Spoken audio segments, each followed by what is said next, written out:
আমরা যে কোরবানি দেই, এই কোরবানির পশুর গোশত আল্লাহ তাআলার কাছে পৌঁছায় না। ওয়ালা দিমাউহা, এই যে কোরবানি দিলাম যেই পশু, এই পশুর রক্ত আল্লাহ তাআলার কাছে পৌঁছায় না। তবে একটা জিনিস আল্লাহ তাআলার কাছে পৌঁছায়। কি পৌঁছায়? ওয়ালাকিন ইয়ানালুহুত তাকওয়া মিনকুম, আমাদের তাকওয়া আল্লাহ তাআলার কাছে পৌঁছায়। সামগ্রিক কথা হলো আমাদের নিয়তটা কি, আমরা আল্লাহর সন্তুষ্টির জন্য করেছি কিনা, এই জিনিসটাই মূলত আল্লাহ তাআলার কাছে পৌঁছায়।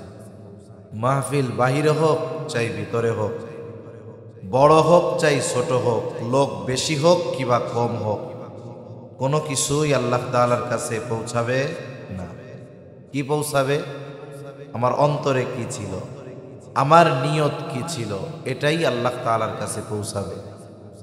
মনে করেন অনেক বড় আয়োজন হলো, লাখো মানুষের সমাগম, কিন্তু আল্লাহ তাআলার পক্ষ থেকে আমরা জানতে পারলাম যে এটা আল্লাহর কাছে কবুল হয় নাই। এই লাখো মানুষের আয়োজন, আগমন, বিশাল এক আয়োজন আল্লাহর কাছে যদি কবুল না হয়, বলেন তো ওই আয়োজন কি সফল? জোরে বলেন না, সফল? আল্লাহ তাআলার কাছে কবুল হয়েছে জানতে পারলাম, বলে লোক কম হোক, আয়োজন ছোট হোক, ওই আয়োজন সফল। ঠিক কিনা? এজন্য তরুণ যুবক যারা আছে, স্বাভাবিক একটু মনোকষ্ট আসে যে এত পরিশ্রম করলাম, জুমার পরেও আবহাওয়া ভালো, আসরের সময় আবার শুরু হইল, বাহিরে আর করা গেল না। মনোকষ্ট স্বাভাবিক, মানুষ হিসাবে আসতে পারে। তবে আল্লাহ তাআলা যদি বাহিরে হয় নাই, তবে তাদের ওই পরিশ্রমটা যদি কবুল করে নেয়, এটাই তাদের সফলতা। ঠিক কিনা বলেন? আল্লাহ তাআলা যত পরিশ্রম মেহনত হয়েছে আমার তরুণ যুবক ভাই এলাকাবাসীরা করেছে, আল্লাহ তাআলা কবুল করে নেন। সকলে বলি আমিন। দেখুন, কোরবানি শব্দটা আসছে কুরবুন শব্দ থেকে। কোরবানি শব্দটা আসছে কুরবুন শব্দ থেকে, নৈকট্য অর্জন করা, নৈকট্য প্রাপ্ত হওয়া। তা মূলত কোরবানি কি? আল্লাহ সুবহানাহু ওয়া তাআলার নৈকট্য অর্জনের চেষ্টা করা। আর এই নৈকট্য অর্জন করার জন্য মানুষ যেই ত্যাগ, যেই পরিশ্রম যেটা করে, পরিভাষায় এটাই কোরবানি। যেমন আমরা অনেক সময় বলি আল্লাহর রাস্তায় জানমাল কোরবান করতে হবে, আল্লাহর রাস্তায় সময় কোরবানি করতে হবে। পরিশ্রম করা, জানমাল ব্যয় করা, সময় ব্যয় করা, এই সব কিছুর মূল উদ্দেশ্য কি হয়? বলে আল্লাহর নৈকট্য অর্জন করা। এজন্য যে ইবাদতগুলো আমরা করি, এগুলাও আল্লাহর নৈকট্য অর্জনের জন্য। এজন্য ওই পরিশ্রমগুলা যদি আল্লাহর নৈকট্য অর্জনের জন্য হয়, তাহলে আশা করা যায় আল্লাহ তাআলা তাদের এই কোরবানি কবুল করবেন। আর এই কারণে আল্লাহ তাআলার নৈকট্য অর্জন করা সম্ভব হবে ইনশাআল্লাহ। সম্মানিত উপস্থিতি, এই বৃষ্টি এটা কারো হাতে না। আল্লাহ সুবহানাহু ওয়া তাআলা কোরআনুল কারীমের মধ্যে বলেন, ইন্নাল্লাহা ইনদাহু ইলমুস সাআ ওয়া ইউনাজ্জিলুল গায়স। কিয়ামত কখন হবে এর ইলম একমাত্র আল্লাহ তাআলার কাছে আছে। সাথে সাথে ওয়া ইউনাজ্জিলুল গায়স, তিনি বৃষ্টি নামান। মেঘ হলেই বৃষ্টি হয় না। অনেক সময় আমরা দেখি গোটা আকাশ কালো মেঘে মেঘাচ্ছন্ন হয়ে আছে, বাতাস উঠেছে, একদিক থেকে শীতল বাতাস আসতেছে, বৃষ্টি যে হচ্ছে আশেপাশে, এর কিছু আলামত আছে না? এর একটা আলামত বলে বৃষ্টি যেই দিক হয়, দক্ষিণে বৃষ্টি হলে দেখা যায় প্রচণ্ড গরম, কাছাকাছি কোনো জায়গায় বৃষ্টি হলে শীতল বাতাস আসে, ঠান্ডা বাতাস আসে। মেঘ হইছে, এটা বৃষ্টির আলামত।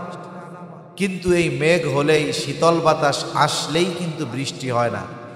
অনেক সময় আমরা দেখি আকাশ পরিষ্কার, মাথার উপরে মেঘ নাই, কিন্তু বৃষ্টি শুরু হয়ে গেছে। এজন্য আল্লাহ তাআলাই বৃষ্টি নামান। আবার আল্লাহ তাআলা বৃষ্টি কোন কোন সময় দেন, এক বর্ণনার মধ্যে আসছে আল্লাহ তাআলা যখন বান্দার উপরে খুশি হন, যেই জিনিসগুলো বান্দাকে দেন এর মধ্যে একটা হলো আল্লাহ তাআলা তখন বৃষ্টি দেয়। সুবহানাল্লাহ। এজন্য আল্লাহ তাআলা যেটা করে খুশি, বান্দা সেই বিষয় মেনে নিয়ে খুশি থাকা, এটাই মূলত প্রকৃত ঈমানদারের পরিচয়। আমরা মসজিদের মধ্যে বসেছি। মসজিদ হলো দুনিয়ার সর্বোত্তম জায়গা। কিছু কিছু সময় আছে জায়গার কারণে ইবাদতের দাম বাড়ে, সময়ের কারণে ইবাদতের দাম বাড়ে, জায়গার কারণে ইবাদতের দাম বাড়ে। আজকে মাগরিবের নামাজ আমরা পড়লাম আমুকি বাজার, না আমুকি বাজার মসজিদে পড়লাম।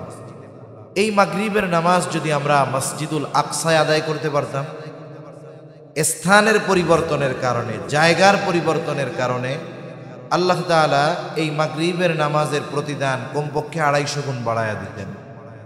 যদি এই মাগরিবের নামাজ আমরা মসজিদে নববীতে আদায় করতে পারতাম, তাহলে জায়গার দামের কারণে আল্লাহ তাআলা এই নামাজের প্রতিদান কমপক্ষে 1000 গুণ বাড়িয়ে দিতেন।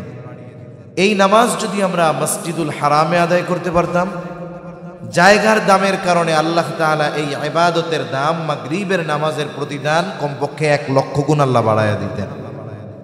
তাহলে অনেক সময় ইবাদত জায়গার কারণে দামি হয়ে যায়, আবার সময়ের কারণেও ইবাদত দামি হয়। যেমন লাইলাতুল কদরের 2 রাকাত নফল নামাজ আর অন্যান্য সময়ের সারা রাত্রি জেগে নফল নামাজ এক না।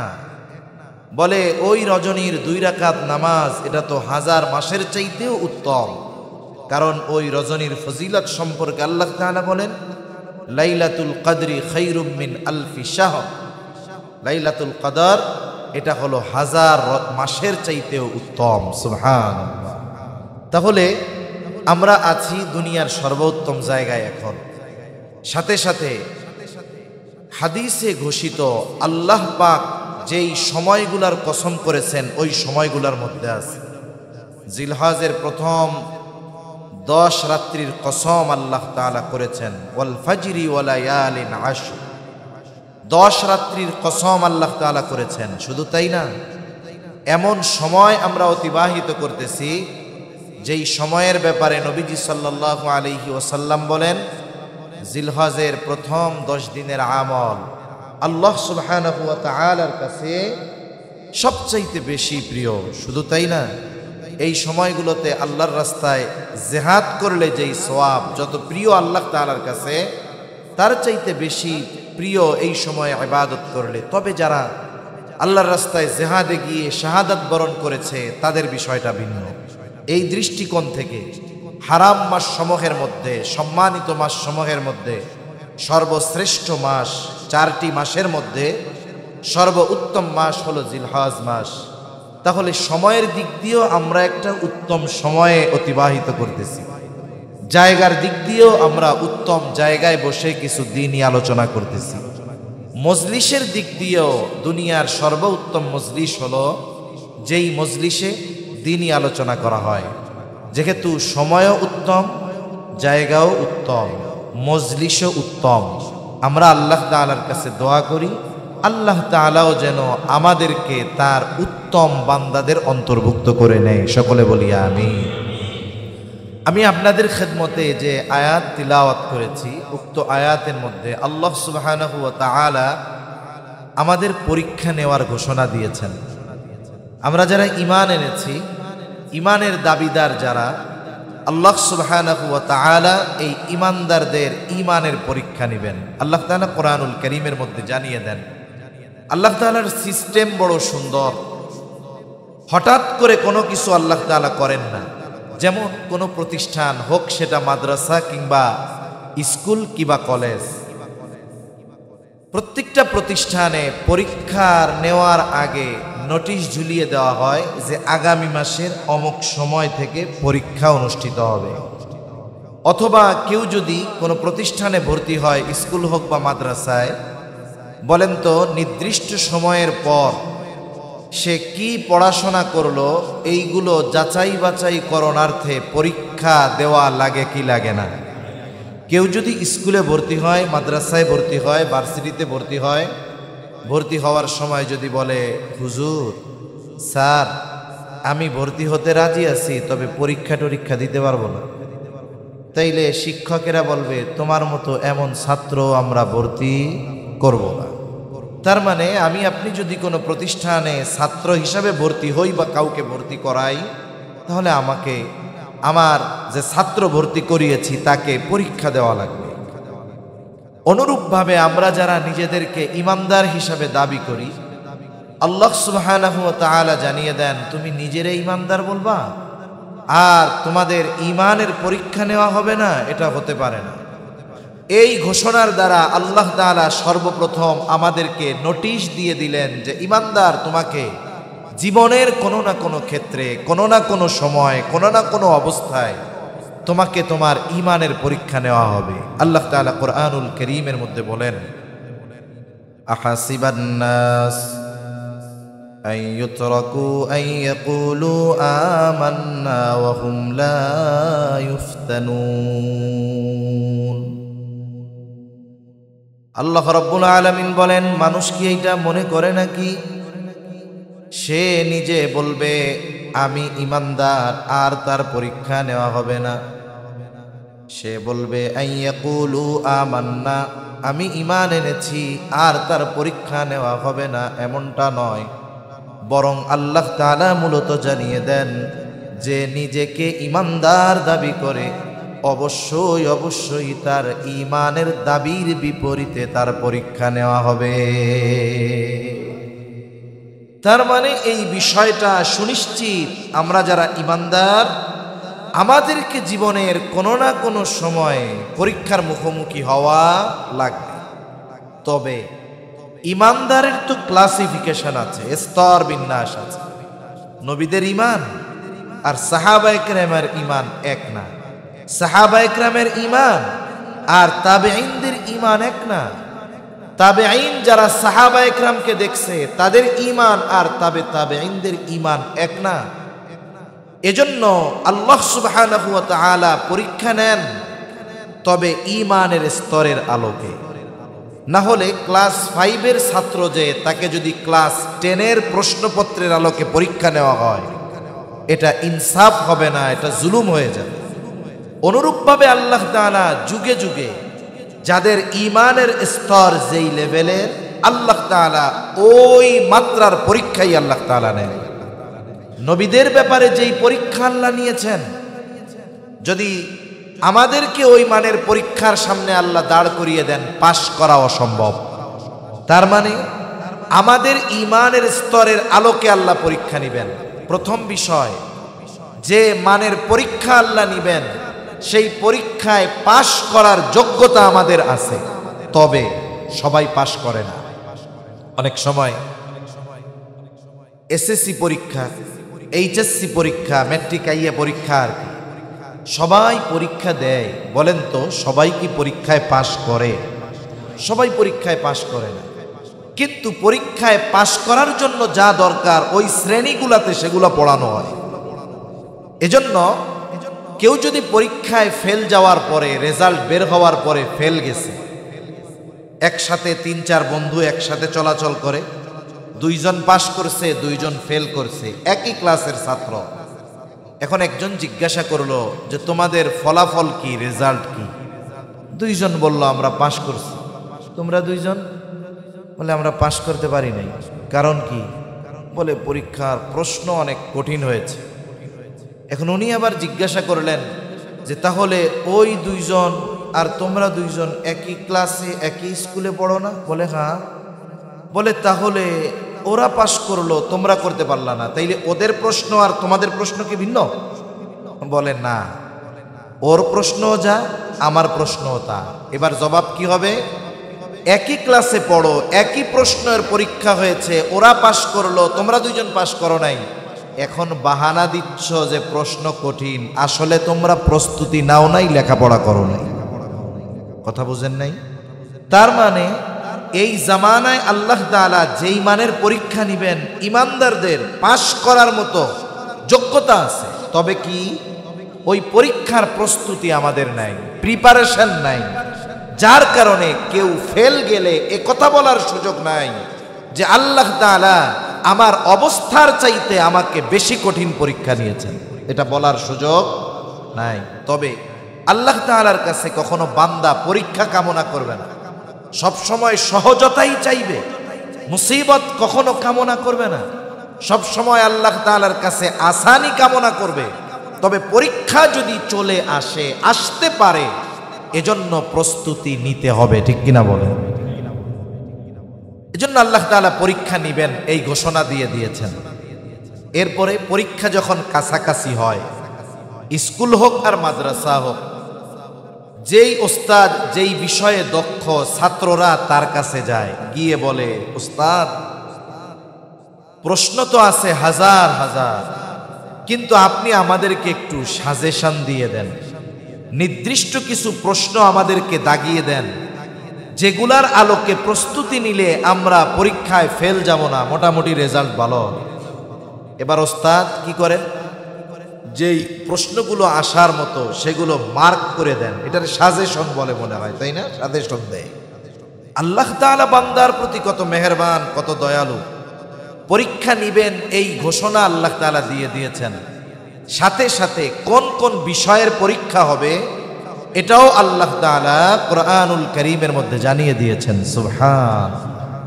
কারণ হঠাৎ করে এক মুসিবত আসলে প্রস্তুতিবিহীন একজন ভালো ছাত্র, প্রস্তুতিবিহীন যদি হঠাৎ করে তার পরীক্ষা নেওয়া হয়, সে ফেল যাবে, ঠিক কিনা বলেন?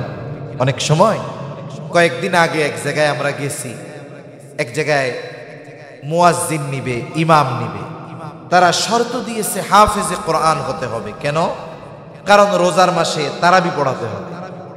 এখন একজন হাফেজ সাহেব আসছেন, ভালো জায়গায় পড়াশোনা করছেন, সাধারণ মানুষ তো অনেক কিছু বুঝে না। এখন ওনারা কোরআন থেকে প্রশ্ন করা হলো। স্বাভাবিকভাবে আমি যখন আমার পছন্দ মতো বললাম আপনি অমুক জায়গা থেকে পড়েন, ওনার তো ওই ধরনের প্রিপারেশন নাই। উনি কিছু দূর পড়ার পরে আটকে গেলেন।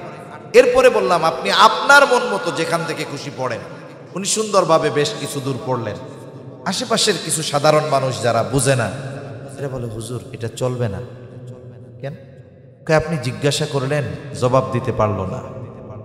আমি বললাম, বলেন তো, এখন উনি আমার সামনে যে পরীক্ষা দিবেন, ওনার প্রস্তুতি কতটুকু নিতে হবে? বলে গোটা কোরআনের, ঠিক না? কিন্তু উনি যেদিন তারাবি পড়াবেন, ওই দিন ওনার হাতে 20 ঘন্টা 24 ঘন্টা সময় হাতে থাকবে। উনি ওই দিনের প্রস্তুতি নিবেন কতটুকু? 1.5 পারা অথবা 1 পারা। আর নিজের জন্য স্পেশালভাবে নিবে কতটুকু? আধা পারা। আর একদিন নিবে 15 পৃষ্ঠা। এই 15 পৃষ্ঠা তিনি 15 ঘন্টা পড়বেন, 10 পৃষ্ঠা তিনি 15 ঘন্টা পড়বেন। ওই সময়ে তার পড়ানোর প্রিপারেশন থাকবে, তার তিলাওয়াতের একটা সীমাবদ্ধতা থাকবে। ওই সময় উনি যখন প্রস্তুতি নিবেন তখন আর এরকম বাঁধবে না। তার মানে আল্লাহ তাআলা যদি বলতেন তোমাদের পরীক্ষা নেওয়া হবে, বিষয় জানায়া দেন নাই, তাহলে কি হতো? আমাদের একটা চিন্তা থাকতো, পরীক্ষা কিসের নিবেন তা তো জানি না। বান্দা যেন পরীক্ষার প্রস্তুতি নিতে পারে, এজন্য আল্লাহ তাআলা আমি যে আয়াতগুলো আপনাদের খেদমতে তিলাওয়াত করেছি, এই আয়াতের মধ্যে পরীক্ষার কিছু বিষয়ের কথা আল্লাহ বলে দিয়েছে। সুবহান। আল্লাহ তাআলা বান্দার পরীক্ষা নিবেন, কিন্তু আল্লাহ চান না বান্দা পরীক্ষায় ফেল যাক। ওস্তাদ পরীক্ষা নেয়, কিন্তু কখনো ওস্তাদ চায় না ছাত্র পরীক্ষায় ফেল যাক। এটা কেন্দ্রীয় পরীক্ষা হোক আর স্কুলের পরীক্ষা হোক, উপরন্তু কোনো সাবজেক্টের টিচার তার ছাত্ররা যদি ফলাফল ভালো করে, এটা কেন্দ্রীয় পরীক্ষায় হোক আর প্রাতিষ্ঠানিক পরীক্ষায় হোক, সে টিচার্সদের মিটিংয়ের মধ্যে গর্বের সাথে বলে, শিক্ষকদের মিটিংয়ে বলে, দেখছেন কত মেহনত করে পড়াইছি, সবগুলা A+ পাইছি, ঠিক কিনা? উনি চান না যে পরীক্ষায় ফেল যাক, আল্লাহও চান না বান্দা পরীক্ষায় ফেল যাক। এই জন্য পরীক্ষার প্রস্তুতি যেন আমরা নিতে পারি, এজন্য পরীক্ষার কয়েকটা বিষয়ের কথা আল্লাহ জানিয়ে দিয়েছে। এই জায়গায় কয়েকটা বিষয়ের কথা আল্লাহ বলেছেন। আল্লাহ তাআলা বলেন, ওয়ালানাবলুওয়ান্নাকুম বিশাইইম মিনাল খাউফি ওয়াল জু'i ওয়া নাকসিম মিনাল আমওয়াল ওয়াল আনফুসি ওয়াস সামারাত। আল্লাহ রাব্বুল আলামিন দুইটা তাকিদ যোগ করে বলেন, ওয়ালানাবলুওয়ান্নাকুম, অবশ্যই অবশ্যই তোমাদের পরীক্ষা নেওয়া হবে। আল্লাহ তাআলা জানায় দেন অবশ্যই অবশ্যই তোমাদের পরীক্ষা নেওয়া হবে। কোন কোন বিষয়ের? আল্লাহ তাআলা এক নম্বরে বলেন বিশাইইম মিনাল খাউফ। আল্লাহ রাব্বুল আলামিন জানায় দেন ভয় ভীতির মাধ্যমে পরীক্ষা নেওয়া হবে। ওয়াল জু', ক্ষুধা অভাব দরিদ্রতার মাধ্যমে পরীক্ষা নেওয়া হবে। ওয়া নাকসিম মিনাল আমওয়াল, মালের লস, মালের ক্ষতির মাধ্যমে পরীক্ষা নেওয়া হবে। ওয়াল আনফুস, জানের ক্ষতির মাধ্যমে পরীক্ষা নেওয়া হবে। মুফাসসিরিনে কেরাম বলেন এই জানের ক্ষতির মাধ্যমে পরীক্ষা, এটা নিজের জানের ক্ষতির মাধ্যমে পরীক্ষা হতে পারে, আবার এটা আপনজন প্রিয়জনের জানের ক্ষতির মাধ্যমে পরীক্ষা নেওয়া হতে পারে। ওয়াসসামারাত, ফল ফসলের ক্ষতির মাধ্যমে পরীক্ষা নেওয়া হবে। আল্লাহ তাআলা 5টি বিষয়ের পরীক্ষার কথা বলেছেন।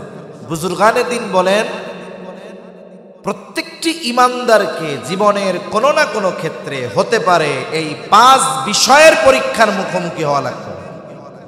যদি 5টার নাও লাগে, কমপক্ষে একটা বিষয়ের হলেও পরীক্ষার মুখোমুখি তার এই দুনিয়ায় হওয়া লাগবেই লাগবে। তাহলে যেই পরীক্ষা সুনিশ্চিত, সেই পরীক্ষার জন্য প্রস্তুতি নেওয়াটাই বুদ্ধিমানের কাজ, ঠিক কিনা? তাহলে আল্লাহ রাব্বুল আলামিন এক নম্বরে বলেন বিশাইইম মিনাল খাউফ, আল্লাহ তাআলা কিছু ভয় ভীতির মাধ্যমে আমাদের পরীক্ষা নেবেন। সাধারণত এই দুনিয়ায় ঈমানের উপরে যদি কেউ পরিপূর্ণভাবে চলতে চায়, ঈমানের দাবি অনুযায়ী যদি চলতে যায়, এই ভয় ভীতি শুধু বাহির বা আশপাশ থেকে আসে না, বরং অনেক সময় নিজের ঘরের মধ্য থেকেও হাজারো বাধার সম্মুখীন হওয়া লাগে। আমার এরকম কিছু পরিচিত জন আছে যাদের পরিবার জাগতিক শিক্ষায় অনেক শিক্ষিত, এলিট শ্রেণী, সম্পদওয়ালা মানুষ, কিন্তু ওই তরুণ যুবক উলামায়ে কেরামের সংস্পর্শে এসে তার দিলের পরিবর্তন হয়েছে। দিলের পরিবর্তন হয়েছে, আমলের পরিবর্তন, কথার পরিবর্তন, সুরাতের পরিবর্তন। এখন সে চায় নবীর সুন্নাত অনুসরণ করতে, দাড়ি রাখতে চায়, লম্বা জামা গায়ে দিতে চায়। এক্ষেত্রে পারিপার্শ্বিক কোনো কথাকে সে তোয়াক্কা করে না, কে কি বলল এটার সে তাকায় দেখেন। কিন্তু তার জন্য বড় বাধা তার ঘরের মানুষ। বলে হুজুর কেমন করব বলেন, দাড়ি রাখতে চাই, দ্বীনের উপরে চলতে চাই। আমার মা, আমার বোন, আমার বাবা দ্বীনের উপরে চলার ক্ষেত্রে আমার সবচাইতে বড় বাধা। আমি দাড়ি রাখলে মানুষ জঙ্গি বলল না মোল্লা বলল সেটা আমার কিছু আসে যায় না, কিন্তু আমি যখন দাড়ি লম্বা করা শুরু করেছি, আমার মা আমাকে বলে তুমি এটা রাখবা না, তোমারে মানুষে জঙ্গি বলবে, আমাদের আত্মীয় স্বজন তোমার কাছ থেকে দূরে সরে যাবে। আমি বললাম মা সব সরে যাক, তাতে কি, আমি নবীর আদর্শে আদর্শিত হতে চাই, দ্বীনের উপরে পরিপূর্ণ চলতে চাই। এইবার তার ঘর থেকে হুমকি দেওয়া হয়, তুমি যখন ঘুমায়া থাকবা তখন আমরা তোমার দাড়িগুলো কেটে দিব। তাহলে দেখুন, দ্বীনের উপরে চলতে গেলে পারিপার্শ্বিক ভয়ভীতির পরীক্ষা তো আছে। কিছু কিছু ক্ষেত্রে এই ভয়ভীতি নিজের ঘরের মধ্য থেকেও দেওয়া হয়। এজন্য ঈমানদার ঈমানের উপরে চলতে গেলে হাজারো বাধা আসবে, হাজারো বিপত্তি আসবে, ভয় ভীতি আসবে, বিভিন্ন সূরাতে বিভিন্ন আকৃতিতে আসবে, এটা স্বাভাবিক। তবে আল্লাহ তাআলা দেখতে চান যে আমার এই বান্দা ওই ভয় ভীতিকে সামনে দেখতে পেয়ে সে ঈমানের পথ থেকে পথচ্যুত হয়ে যায় কিনা, ওই মুসিবতে সে দ্বীনহীন হয়ে যায় কিনা। মূলত আল্লাহ তাআলা এটা দেখতে চায়। আমার ভাইয়েরা হয়তো ক্ষুধার যন্ত্রণায় পরীক্ষায় আছে, অনুরূপভাবে আল্লাহ রাব্বুল আলামিন জানায় দেন তিনি ক্ষুধা অভাব দরিদ্রতা দিয়ে মুমিনের ঈমানের পরীক্ষা নেন। এরপরে আল্লাহ তাআলা বলেন ওয়া নাকসিম মিনাল আমওয়াল, অনেক সময় আল্লাহ তাআলা মালের ক্ষতি দিয়ে পরীক্ষা নেন। ব্যবসায়ী ব্যবসা করতেছে, দোকান ভরপুর মাল উঠেছে, আল্লাহর বান্দা শর্ট সার্কিট হয়ে আগুন লেগে মাল সব পুড়ে গেছে। আল্লাহ তাআলা হয়তো তার পরীক্ষা নিতে চান। এমনও আল্লাহর বান্দা আমার দেখা, উনি ইজতেমায় আসবেন, ইজতেমায় কিছু মানুষ ওনারে টাকা পয়সা দিয়া দোকানে মাল জিনিস ওঠানোর ব্যবস্থা করে দিছে। রাতের বেলায় একজন দুশ্মনী করা তার দোকানে আগুন লাগায় মাল সব পোড়ায়া দিল। সকালবেলায় উনি ইজতেমায় আসবেন, আর রাতের বেলা তার দোকানে আগুন লাগছে, পুড়ে সব ছাই। আমরা চিন্তা করছি বেচারা হায় হুতাশ করবে, কিন্তু আল্লাহর বান্দা ওই পোড়া ছাই তালা মেরে সুন্দর মতো 3 দিনের জন্য চলে আসছে বিশ্ব ইজতেমায়। ওখান থেকে দিলের পরিবর্তন হয়েছে। আল্লাহর বান্দা আবার চলে গেছেন এক চিল্লায়। এরপরে বাড়িতে ফিরে আসছেন। আল্লাহ সুবহানাহু ওয়া তাআলা এই চিল্লায় থাকা অবস্থায় তার দোকানে পুনরায় মাল জিনিস ওঠানোর ব্যবস্থা করে দিয়েছে। কিছু মানুষ তার এই মুসিবতে নিঃস্বার্থভাবে এগিয়ে আসছে, যে এই লোকটার এইরকম হালাত যে আমরা যদি কোনো ক্ষতি হইতো সব বাদ দিয়ে আগে কপাল থাপড়াইতাম, যারে আমার মাল শেষ, জীবন শেষ, ব্যবসা শেষ, খামু কি, পরিবার খাওয়ামু কি। কিন্তু সে আল্লাহ রাস্তায় যাবে, ওই পোড়া দোকানে তালা মাইরা সে চলে আসছে। কি হইছে না হইছে পরে হবে, আবার চলে গেছে চিল্লায়। আল্লাহ তাআলা কিছু লোক তৈরি করে দিছে তার জন্য। সে আসছে, আবার তার ব্যবসা চাঙ্গা, আলহামদুলিল্লাহ, এখন সে ভালো আছে।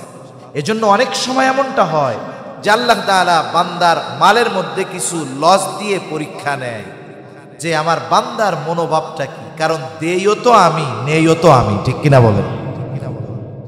আল্লাহ তাআলা এরপরে বলেন ওয়াল আনফুস, আল্লাহ তাআলা জানের ক্ষতি দিয়ে পরীক্ষা নেন। মুফাসসিরিনে কেরাম বলেন জানের ক্ষতি এটা অনেক সময় নিজের জানের ক্ষতির মাধ্যমে হয়, অনেক সময় আপনজন প্রিয়জনের জানের ক্ষতির মাধ্যমে পরীক্ষা নেওয়া হয়। যেমন আল্লাহ তাআলা হযরত ইব্রাহিম আলাইহিস সালামকে পরীক্ষা নিয়েছেন, সন্তানকে জবাই করতে হবে এই নির্দেশ দিয়া। এটা আল্লাহ তাআলার পক্ষ থেকে ইব্রাহিম আলাইহিস সালামের জন্য বড় এক পরীক্ষা। এজন্য আল্লাহ তাআলা বলেন ইন্না হাযা লাহুয়াল বালাউল মুবিন। বড় এক পরীক্ষা আল্লাহ তাআলা ইব্রাহিম আলাইহিস সালামের নিয়েছেন। তবে আল্লাহ তাআলা আমাদের মতো দুর্বল ইমানদারদের এমন কঠিন পরীক্ষায় ফালান না। মাঝে মধ্যে কি হয়, হয়তো কেউ পড়ে গিয়ে হাতটা ভেঙে যায়, মসজিদে আসতে গিয়ে স্লিপ খেয়ে পড়ে গেছে, পাটায় ব্যথা পাইছে, সন্তানের কিছু অসুস্থতা হয়েছে, বা তার এমন হয়েছে হাতটা ভেঙে গেছে, পাটা ভেঙে গেছে। মূলত আল্লাহ সুবহানাহু ওয়া তাআলা অনেক সময় নিজের জানের অথবা আপনজনের জানের ক্ষতি দিয়ে আল্লাহ তাআলা পরীক্ষা নেয়। অনেক সময় এমনটা হয় যে পিতা নিজের চাইতে সন্তানকে আমার পক্ষ থেকে দেওয়া ওই সন্তানের প্রতি তার মহব্বত ভালোবাসা বেশি কিনা, এজন্য অনেক সময় আল্লাহ তাআলা পরীক্ষা নেয়। সন্তান সন্ততির অসুস্থতা দিয়ে পরীক্ষা নেয়। অনেক সময় আল্লাহ তাআলা একেবারে বাবার সামনে সন্তানকে দুনিয়া থেকে নিয়ে যান, এটাও আল্লাহ তাআলার পক্ষ থেকে বড় পরীক্ষা। এরপরে আল্লাহ তাআলা বলেন ওয়াস-সামারাত, আল্লাহ রাব্বুল আলামিন ফল ফসলের ক্ষতি দিয়ে পরীক্ষা নেন। হয়তো আল্লাহর বান্দা জমিনের মধ্যে পাকা ফসল দেখে আসছে, চিন্তা করছে আগামী দিন বা পরশু দিন কয়েকজন লোক নিয়ে পাকা ফসল আমি ঘরে তুলব। কিন্তু ইচ্ছা তো আল্লাহ তাআলা যা করেন তাই হয়। উনি চিন্তা করছেন 2 দিন পরে ফসল ঘরে তুলব, বাজারে বিক্রয় করব, এগুলো দিয়ে আমার ঋণ পরিশোধ করব। কিন্তু রাতের বেলায় মেঘের আওয়াজ, রাতের বেলা শিলাবৃষ্টি হলো। বলুন তো, পাকা ধানের উপরে যদি শিলাবৃষ্টি হয়, ওই ধান ঘরে তোলার আর কোনো উপায় থাকে নাকি? আল্লাহ তাআলা দিয়েছেন, এর নিয়ন্ত্রণ দুনিয়ার কোনো মানুষের হাতে নাই। এখন আল্লাহ তাআলা ওই রকম ফল ফসলের ক্ষতি দিয়ে আল্লাহ তাআলা পরীক্ষা নেন। এখন কথা হলো, পরীক্ষা যে নেন মূলত আল্লাহ চানটা কি? মানুষ যখন মুসিবতে পড়ে, বিপদে পড়ে, তার দরকার হলো সাহায্য। মুসিবতে পড়লে কি দরকার একটু জোরে বলেন তো? সাহায্য দরকার। এখন আল্লাহ তাআলা এই যে মুসিবতগুলো দেন, দিয়ে চান কি? চান হলো যে বান্দা মুসিবতে পড়ে যেন আমার দিকে প্রত্যাবর্তিত হয়। কিন্তু আমাদের সমস্যা, আমরা যখন মুসিবতে পড়ি, এই মুসিবত থেকে উত্তরণের জন্য আল্লাহর দিকে না ফিরে আমরা জাগতিক আসবাবের দিকে মুখাপেক্ষী বেশি হই। যেমন অসুস্থ হয়েছি, আমাদের চিন্তা থাকে চিকিৎসাই আমাকে সুস্থ করতে পারে, আমার কিছু টাকা পয়সার প্রয়োজন, আমি চিন্তা করি অমুকের কাছ থেকে যদি কর্জ আনা যায়, অথবা অনেকে তো আরেক ধাপ এগিয়ে গিয়ে সুদে লোন এনে চিন্তা করে এই মুসিবতটা আমাকে দূর করতে হবে। আছে না নাই এরকম? অথচ আল্লাহ তাআলা আগেই বলেছি পরীক্ষা নেন, কিন্তু বান্দা পরীক্ষায় ফেল যাক এটা চান না। এজন্য আল্লাহ রাব্বুল আলামিন এর আগেই জানায় দেন, বান্দা তুমি যদি মুসিবতে পড়ে যাও, তোমার তো সাহায্য প্রয়োজন, তুমি সাহায্য কোথায় চাইবা? আল্লাহ তাআলা কোরআনুল কারীমের মধ্যে বলেন 2 আয়াত আগেই, ইয়া আইয়ুহাল্লাযীনা আমানুস্তাঈনু বিস-সাবরি ওয়াস-সালাহ ইন্নাল্লাহা মা'আস-সাবিরিন।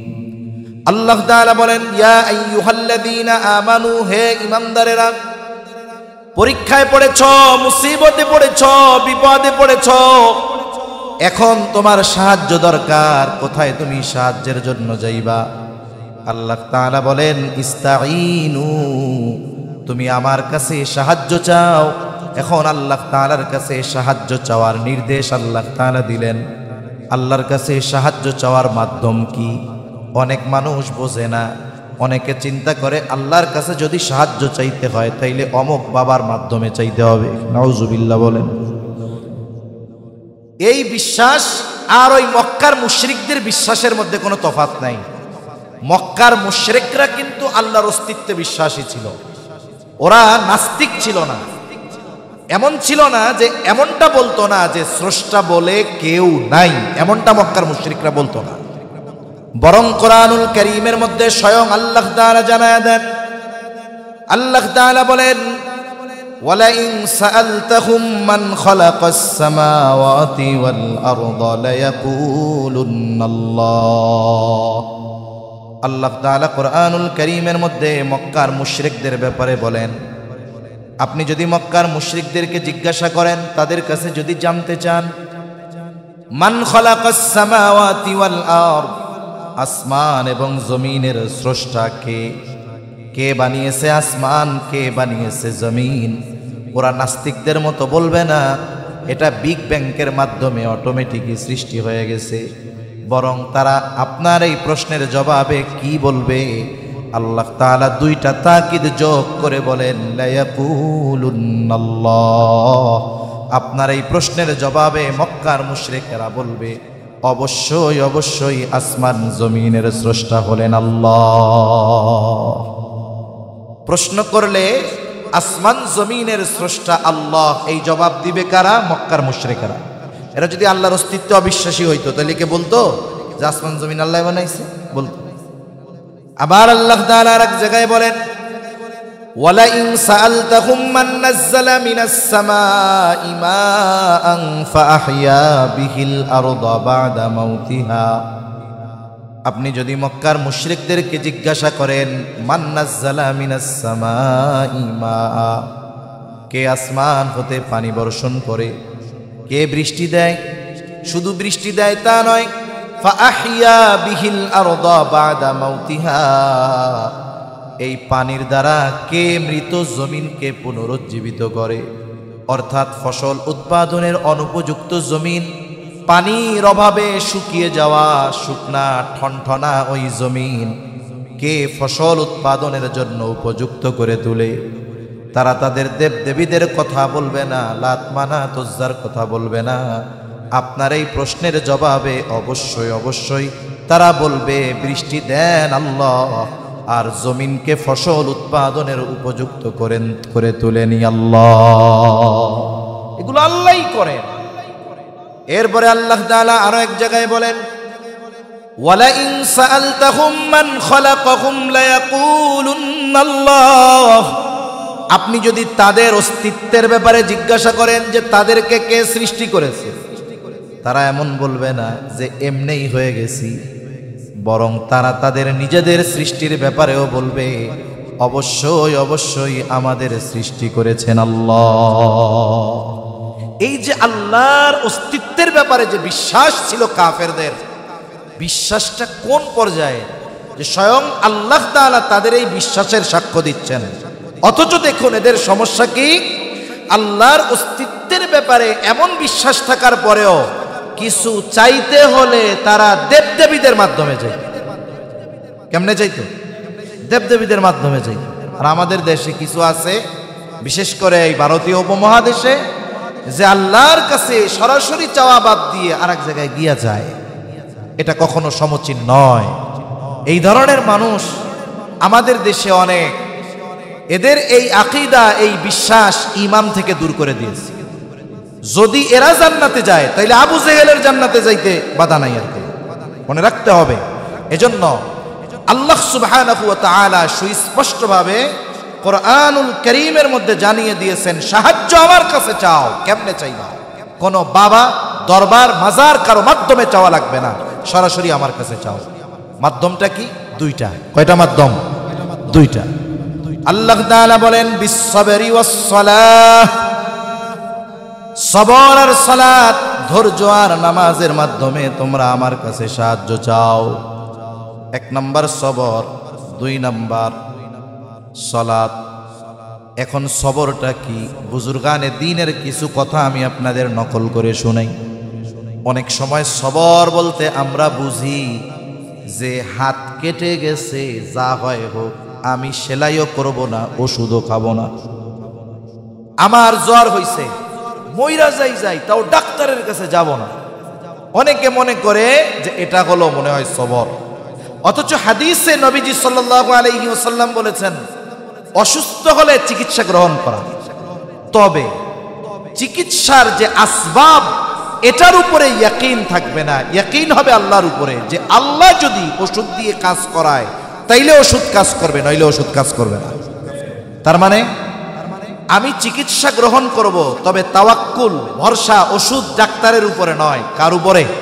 আল্লাহর উপরে। একটা উদাহরণ দেই স্বাভাবিকভাবে, তাইলে বুঝতে সহজ হয়। মনে করেন অনেক সময় এমন হয় যে অনেকের আত্মীয় স্বজনের খুব মেজর অপারেশন হবে, মসজিদে দোয়া চায় না ইমাম সাহেবের কাছে, মুসল্লিদের কাছে আইসা বলে যে আপনারা একটু দোয়া করেন, আমার আব্বার অমুক দিন একটা মেজর অপারেশন আছে, আল্লাহ সুবহানাহু ওয়া তাআলা যেন অপারেশনটা সাকসেসফুল করে দেয়। এরকম দোয়া চায় কি চায় না? চায়। এখন বলেন তো, অপারেশন থিয়েটারের মধ্যে অপারেশন হবে, তাই না? অপারেশন কে করে? আল্লাহ করে না ডাক্তার করে? কিন্তু দোয়া চাওয়ার সময় কি কয়? আল্লাহ যেন সাকসেস করে। তার মানে কি? এখানেই সবরের কম্বিনেশন। দেখুন, একজন ইমানদার ডাক্তার অপারেশন করতেছে, কিন্তু সে বিশ্বাস করে যে ডাক্তার অপারেশন করতে পারে ঠিক, কিন্তু অপারেশন সাকসেসফুল করতে পারে না যদি আল্লাহ সাকসেস না করে। ঠিক কিনা বলেন? এখানেই সবরের কম্বিনেশন। অপারেশন চলতেছে, চিকিৎসা চলতেছে, কিন্তু ভরসা বান্দার কার উপরে? আল্লাহর উপরে। যদি ডাক্তারের কাছে অপারেশন সাকসেসফুল করার ক্ষমতা থাকতো, তাহলে কোনো ডাক্তার বন্ড সই আগে নিত না। ছোট্ট একটা অপারেশনও যদি করা লাগে, অভিভাবকের বন্ড সই দেওয়া লাগে যে এই যে অ্যানেস্থেশিয়া দিলাম, যদি সেন্সার না ফিরে তাইলে আমাদের কোনো দায়বদ্ধতা নাই, সিগনেচার দেন, এরপরে অপারেশন থিয়েটারে ঢোকানো হবে। যদি সাকসেসফুল করার ক্ষমতা ডাক্তারের হাতে থাকতো, তাইলে অপারেশনের টেবিলে কোনো রুগী মারা যাইত না।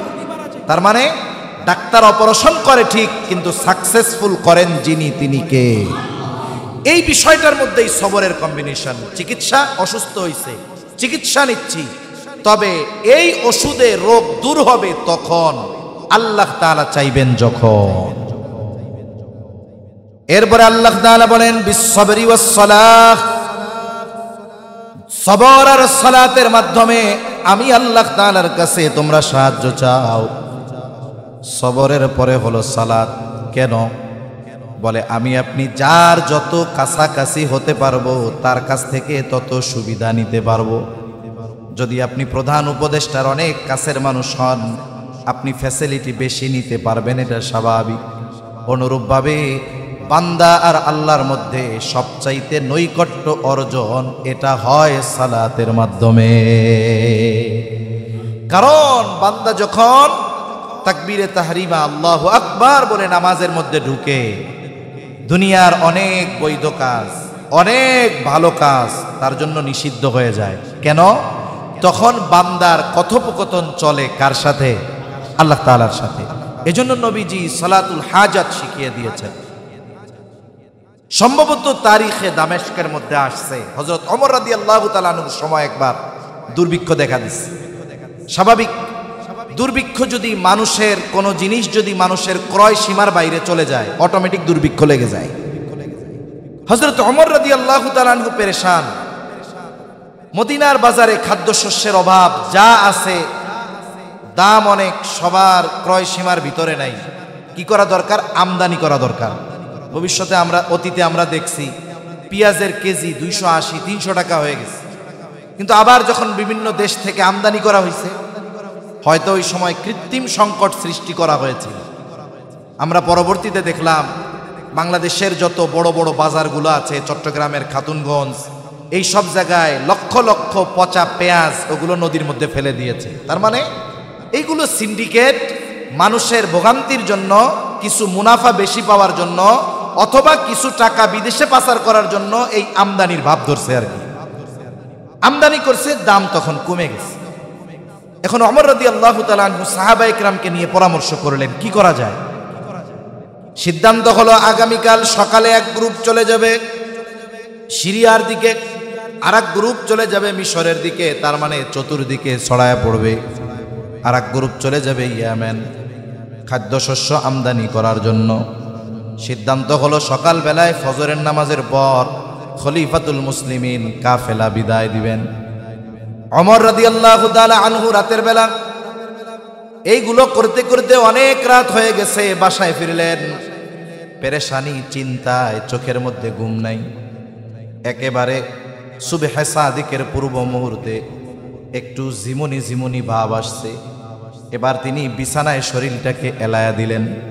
অনেক সময় দেখবেন চেয়ারে বসে বসে ছোট্ট একটা ঘুম হয়, ছোট ঘুমের মধ্যে বিশাল এক স্বপ্ন দেখা হয়ে যায়, হয় না? অনেক সময় চেয়ারে বসে জিম দিছে কয়েক সেকেন্ডের, কিন্তু এর মধ্যে লম্বা একটা স্বপ্ন দেখা হয়ে যায়।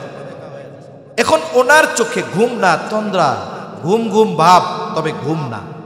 বিভোর ঘুম তো একরকম, আর একটা হলো ঘুম আসতেছে বোঝা যায়, চোখের সামনে ঝাপসা হয়ে যায়, বারবার পলক পড়তে থাকে, এরকম একটা ভাব। ক্লান্তির সময় অনেক সময় এরকম ভাব আসে। উনি বিছানায় শুয়ে আছেন, এমত অবস্থায় উনি দেখতেছেন যে মুহাম্মাদুর রাসূলুল্লাহ সাল্লাল্লাহু আলাইহি ওয়াসাল্লাম ওনার সামনে, আর চেহারা মলিন। এই চেহারা দেখা হযরত ওমর রাদিয়াল্লাহু তাআলা আনহু বলতেছে, ইয়া রাসূলুল্লাহ সাল্লাল্লাহু আলাইহি ওয়াসাল্লাম, আপনার চেহারা মলিন কেন? তখন রাসূল সাল্লাল্লাহু আলাইহি ওয়াসাল্লাম বলতেছে, ওমর, তুমি দুর্ভিক্ষ দূর করার জন্য কত ধরনের পদ্ধতি অবলম্বন করতেছ, কিন্তু এই মুসিবত থেকে উত্তরণের মাধ্যম আমি কি তোমাদেরকে শিখায়া দেই নাই? সালাতুল হাজাত আমি কি তোমাদের শিখায়া দেই নাই? যখন কোনো কিছুর প্রয়োজন সামনে আসবে, আগে আল্লাহ তাআলার কাছে এই প্রয়োজনের কথা বলা, এটা কি আমি তোমাদের শিখায়া দেই নাই? ইতিমধ্যে মসজিদে নববীর মিনার থেকে আজানের আওয়াজ কানে চলে আসলো। তিনি মসজিদে চলে গেলেন, ফজরের নামাজের পর ঘুরে বসলেন, বললেন, শোনো, কোথাও কোনো কাফেলা যাওয়ার দরকার নাই, আমরা ঘরে ঘরে সকলে সালাতুল হাজতের আমল শুরু করে দাও। ইতিহাস বলে 1 সপ্তাহ লাগে নাই, আল্লাহ তাআলা মদিনার বাজারের যেই খাদ্যশস্যের অভাব আল্লাহ তাআলা দূর করে দেয়। এজন্য আমি আপনি যখন কোনো মুসিবতে পড়ব, কোনো প্রয়োজনে পড়ব, বান্দার দ্বারস্থ হওয়ার আগে কার দ্বারস্থ হব? জোরে বলেন। আল্লাহর কাছে আগে বলবো যে আল্লাহ, এটা আমার প্রয়োজন, এটা আমারে দেন। আল্লাহ তাআলা ব্যবস্থা করেন। এজন্য আল্লাহ তাআলা বলেন, ইস্তাঈনু বিস-সাবরি ওয়াস-সালাহ। হে ঈমানদারেরা, একটু খেয়াল করব, আল্লাহ ডাক দিচ্ছেন ঈমানদার বলে। কি বলে? ঈমানদার বলে ডাক দিচ্ছেন। হে ঈমানদারেরা, ইস্তাঈনু বিস-সাবরি ওয়াস-সালাহ, তোমরা আল্লাহ তাআলার কাছে ধৈর্য আর নামাজের মাধ্যমে সাহায্য চাও। এরপরে আল্লাহ তাআলা বলেন ইন্নাল্লাহা মা'আস সাবিরিন। আল্লাহ এটা বলেন নাই ইন্নাল্লাহা মা'আল মুমিনিন, আল্লাহ বলেন নাই। ডাক দিছেন মুমিন বলে, লাস্টে কি বলতেছেন? আল্লাহ ধৈর্য ধারণকারীদের সাথে আছেন। তার মানে সাধারণ মুমিন ঈমান আনছে, এদের অবস্থান আর যে সবের মুমিন তার অবস্থান এক না। কথা বুঝেন নাই মনে হয়? একজন শুধু ঈমান আনছে, আরেকজন শুধু মুমিন না, সে সবের মুমিন, সবরের গুণ তার মধ্যে আছে। এই দুইজনের মধ্যে তফাৎ আছে। দেখেন ইব্রাহিম আলাইহিস সালাম যখন সন্তানকে জবাই দিবে, ইসমাঈল আলাইহিস সালাম কি বলছে? ইয়া আবাতি ফাআল মা তুমার সাতাজিদুনি ইনশাআল্লাহু মিনাস সাবিরিন। ইনশাআল্লাহ আপনি আমাকে ধৈর্য ধারণকারীদের অন্তর্ভুক্ত পাবেন। ইব্রাহিম আলাইহিস সালাম দোয়া করছিল, ওই যে রব্বি হাবলি মিনাস সালিহিন, আমার একটা নেককার সন্তান দেন আল্লাহ। আল্লাহ বললেন ফাবাশশারনাহু বিগুলামিন হালিম, একটা সহনশীল সন্তানের সুসংবাদ দিছে। সহনশীলকে, যার মধ্যে সবরের গুণও আছে সে। আল্লাহ বলছিলেন কেমন সহনশীল সন্তান দিব তোমারে, এইটা আল্লাহ দেখাইছেন কোন সময়? এই যে কোরবানি করতেছে, জবাই করতেছে, এই স্বপ্ন দেখাইয়া যে দেখো তোমারে বলছিলাম যে সহনশীল একটা সন্তান দিব, এই সন্তান কেমন সহনশীল, কেমন সবরের গুণে গুণান্বিত, তুমি জবাই করতে চাইবা আর ও বলবে আল্লাহ বাবা আপনি আপনার দায়িত্ব পালন করেন, আপনি আমারে ধৈর্যশীলদের অন্তর্ভুক্ত পাবেন। সুবহান। এই জন্য সবরের গুণ যেন তেন গুণ না। আল্লাহ বলেন, তার মানে আল্লাহ বলতে চায় যে মুমিন মুসিবতে পড়ে ধৈর্য আর নামাজের মাধ্যমে আল্লাহর কাছে সাহায্য চায়, তার প্রমোশন হয়। কি হয়? প্রমোশন কি হয়? শুধু মুমিন থেকে সে সবের মুমিন হয়ে যায়। আর সবের মুমিন যে হয় তার সাথে আছে কে? আল্লাহ। আচ্ছা ঠিক আছে, কত বাজে? এটা ঠিক নাই। হ্যাঁ, তাহলে যারা আল্লাহর কাছে বিপদ আপদ মুসিবতে সাহায্য প্রার্থনা করে তাদের সাথে থাকে কে? জোরে বলেন না, থাকে কে? এখন আমরা যদি মুসিবতে পড়ার পরে আল্লাহর কাছে ধৈর্য আর নামাজের মাধ্যমে সাহায্য চাই, তাহলে কি হব? বলে সবের মুমিন হব। আর আমাদের মুসিবতে আমাদের সাথে যিনি থাকবেন তিনি কে? আল্লাহ। এজন্য আল্লাহ তাআলা এরপরে বলেন বাশশিরিস সাবিরিন, এই পরীক্ষায় যারা উত্তীর্ণ হবে, আমি আল্লাহর কাছে সাহায্য চাবে, মূলত তারাই হলো পরীক্ষায় পাস। আল্লাহ তাআলা বলেন বাশশিরিস সাবিরিন আল্লাযীনা ইযা আসাবাতহুম মুসিবাহ ক্বালু ইন্না লিল্লাহি ওয়া ইন্না ইলাইহি রাজিউন। আল্লাহ তাআলা বলেন বাশশিরিস সাবিরিন, এই পরীক্ষায় যারা ধৈর্য ধারণ করলো। কারা ধৈর্য ধারণকারী? মুসিবতে পড়া যারা আল্লাহর কাছে ধৈর্য আর নামাজের মাধ্যমে সাহায্য চায়, আল্লাহ বলেন তারাই ধৈর্য ধারণকারী, তাদেরকে আপনি সুসংবাদ দেন। তার মানে কিসের সুসংবাদ? জান্নাতের সুসংবাদ দেন। সুবহান। এখন প্রত্যেকটা জিনিসের প্রাথমিক একটা আলামত আছে, প্রত্যেকটা জিনিসের প্রাথমিক একটা আলামত আছে। তা ধৈর্যশীল ইমানদার যারা যারা জান্নাতের সুসংবাদ পাবে, এদের প্রাথমিক আলামতটা কি? আল্লাহ তাআলা বলেন আল্লাযীনা ইযা আসাবাতহুম মুসিবাতুন ক্বালু ইন্না লিল্লাহি ওয়া ইন্না ইলাইহি রাজিউন। সুসংবাদ দেন ওই সমস্ত ধৈর্য ধারণকারীদের, বিপদ আপদ মুসিবতে যারা আমি আল্লাহর কাছে সাহায্য প্রার্থনা করে ধৈর্য আর নামাজের মাধ্যমে, তাদেরকে জান্নাতের সুসংবাদ দেন। বলে তারা কারা? তাদের উপরে যখন কোনো বিপদ আপদ মুসিবত আসে, তারা যখন কোনো বিপদ আপদ মুসিবতে পতিত হয়, তারা বলে ইন্না লিল্লাহি ওয়া ইন্না ইলাইহি রাজিউন। তাহলে মুসিবতে পড়লে ইন্না লিল্লাহি ওয়া ইন্না ইলাইহি রাজিউন, এটা পড়ার শিক্ষা আমাদেরকে দিয়েছেন আল্লাহ দিয়েছেন। এক এলাকায় গেছি অনেক আগে, একবার এই বিষয়ে কিছু কথা বলতে গিয়া অনেক মানুষ জিজ্ঞাসা করছি, বলেন তো এই দোয়া কোন সময় পড়ে? সবাই জোরে কয়, হুজুর এটা মানুষ মরলে পড়ে। তার মানে তারা মনে করে শুধু মানুষ মরার দোয়া হলো এটা, অথচ বিষয়টা এমন না। ছোটখাটো সব মুসিবতে একটু ধাক্কা লাগছে, ইন্না লিল্লাহ। চশমাটা এক জায়গায় রাখছেন, পাওয়া যাচ্ছে না, কোথায় রে? ইন্না লিল্লাহ। পকেটে হাত দিছেন, চুরি করে নিয়ে গেছে, আগে কন ইন্না লিল্লাহ। যে কোনো মুসিবতে ছোট হোক আর বড় হোক, ইন্না লিল্লাহি ওয়া ইন্না ইলাইহি রাজিউন, এটা পড়ার শিক্ষা আমাদের দিছেন কে? আল্লাহ। এই আয়াতের তাফসিরে নবীজি সাল্লাল্লাহু আলাইহি ওয়াসাল্লাম আর একটু বাড়াইয়া একটু দোয়া শিখাইয়া দিছেন। এত সুন্দর এক দোয়া, যেই দোয়ার প্রথম অংশ শিখাইছেন আল্লাহ, আর শেষ অংশ শিখাইছেন মুহাম্মাদুর রাসূলুল্লাহ সাল্লাল্লাহু আলাইহি ওয়াসাল্লাম। নবীজি সাল্লাল্লাহু আলাইহি ওয়াসাল্লাম বলেন, মুসিবতে পড়লে বলবা ইন্না লিল্লাহি ওয়া ইন্না ইলাইহি রাজিউন। এরপরে এতটুকু নবীজি বাড়ায় শিখায়া দিলেন, আল্লাহুম্মা আজুরনি ফি মুসিবাতি ওয়া আখলুফ লি খায়রাম মিনহা, ইন্না লিল্লাহি ওয়া ইন্না ইলাইহি রাজিউন। নিশ্চয় আমরা আল্লাহর জন্যই আবার তার কাছেই প্রত্যাবর্তন করব।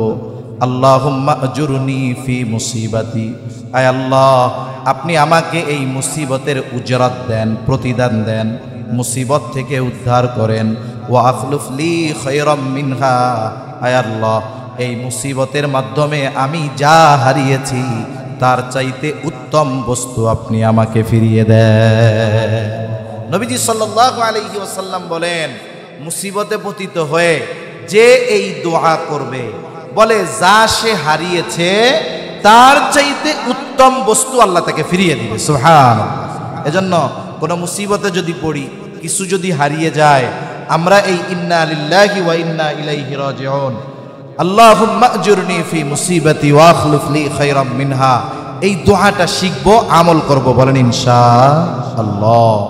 আর যারা এই অভ্যাসে অভ্যস্ত, তাদের ব্যাপারে আল্লাহ তাআলা বলেন, উলাইকা আলাইহিম সালাওয়াতুম মির রাব্বিহিম ওয়া রাহমা, এই সমস্ত বান্দা তাদের উপরে আল্লাহ তাআলার পক্ষ থেকে বিশেষ অনুগ্রহ আর দয়া।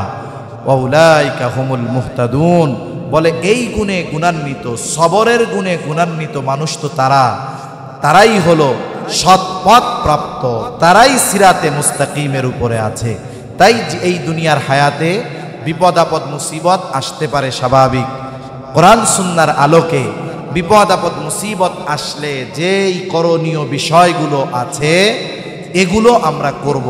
আল্লাহ সুবহানাহু ওয়া তাআলা আমাদের কথাগুলো বুঝবার, আমল করবার তৌফিক দান করেন, আমিন। ওয়া আখিরু দাওয়ানা আলহামদুলিল্লাহি রাব্বিল আলামিন। আসসালামু আলাইকুম ওয়া রাহমাতুল্লাহি ওয়া বারাকাতুহু।